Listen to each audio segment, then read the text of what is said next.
I've been looking back at my older portraits lately, and I see them very differently now. Not just whether they look better or worse, but what was actually happening technically at each stage.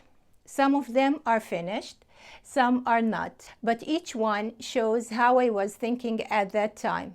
So in this video, I want to go through a few of them and talk about what really changed.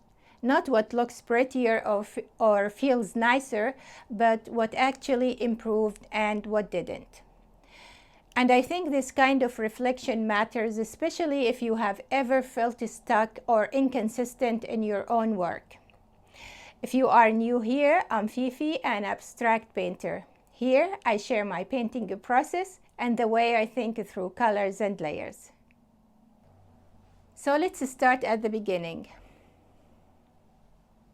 This is one of my early portrait studies.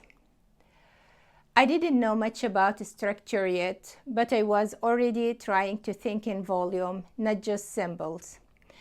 Even at this early stage, I was thinking in terms of form.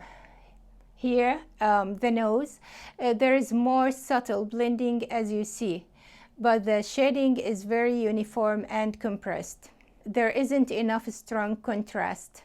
And also the texture of the mouth are scratchy and repetitive. I wasn't letting value create the edges. You can clearly see that I was drawing shapes instead of sculpting the mouth with light. At that stage, I was still studying features separately, the nose, the mouth, and trying to understand them on their own.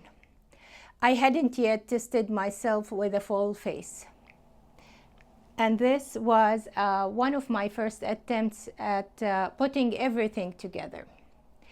In this portrait, I can see that I was still focused on features, the eyes, the lips, the beauty, more than the structure underneath.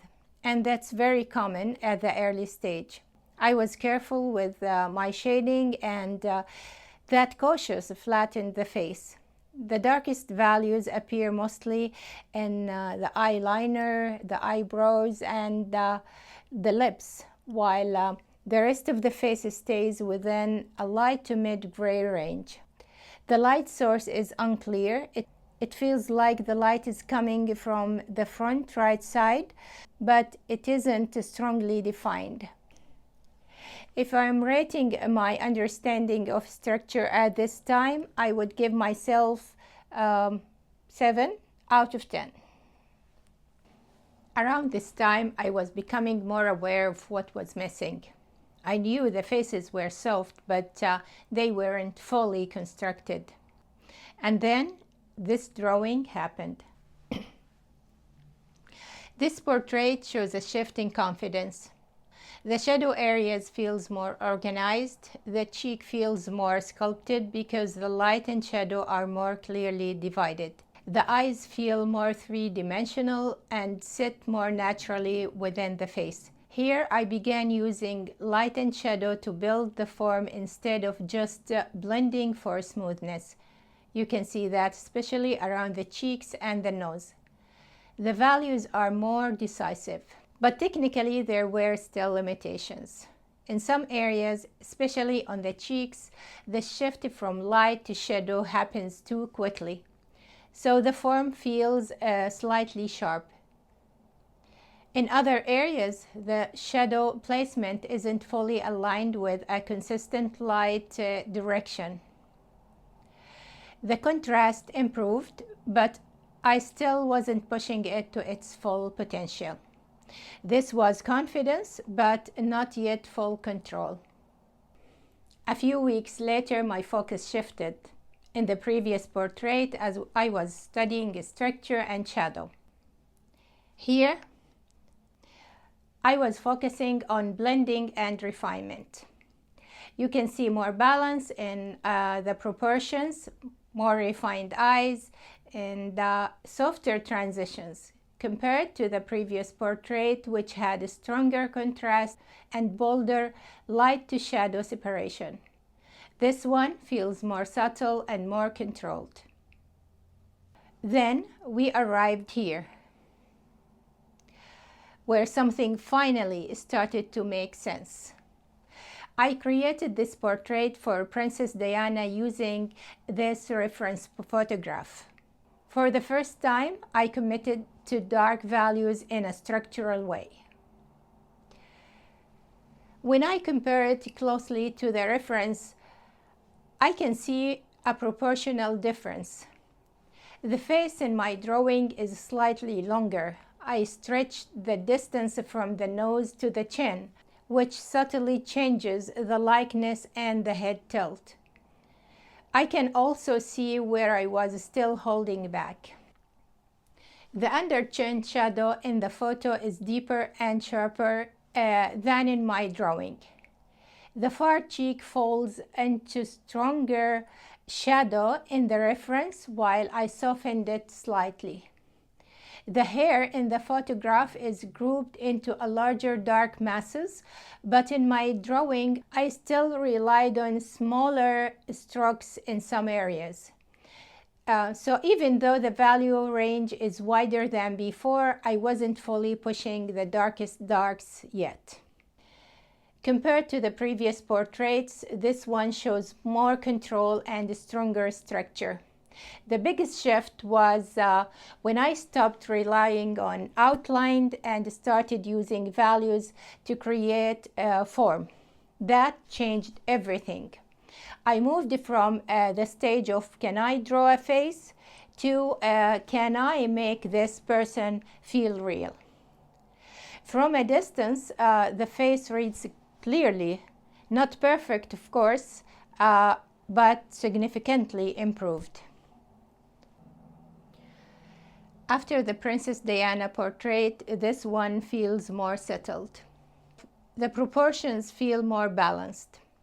The spacing between the nose, lips, and chin feels more carefully measured, and the head tilt sits more naturally on the neck.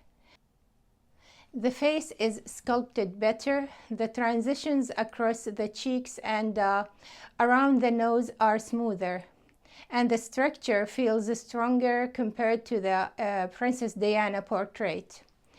The overall shape of the ear is believable. It sits correctly behind the jaw. It doesn't float. The inner folds aren't clearly separated by value, but the darkest dark inside the ear could go deeper. The eyes sit more convincingly within the skull. The eyelids have a clearer thickness, and the value around the sockets give them depth. You can clearly see where the light hits the eye, and that creates a more realistic look. The lips are modeled well. There is volume and depth. The shading under the lower lip and above the upper one creates more realistic look, though the separation between the two could be pushed a little more. This time I handled the hair much better. Instead of relying on individual strands, here it feels more organic. The shadow under the jaw is okay, though it could be slightly darker to create stronger separation. Overall, this portrait feels more controlled. The structure is more measured. The transitions feel also more natural. Honestly, what's still holding it back is just contrast. The darkest darks aren't fully pushed, so the face feels softer than it could. This is no longer experimentation. To me, it feels like refinement. Looking back at these portraits, I can see how my thinking changed. At first, I was just trying to draw a face. Then I started learning how to build it with light and shadow. I admit not every step was perfect. Sometimes I pushed too hard, sometimes I held back. But each portrait moved me forward. In the next video, I'll explore something very different, drawing children's faces, and why capturing softness can be even more challenging than structure. Thank you for watching. If you found this helpful, consider subscribing so you don't miss the next breakdown.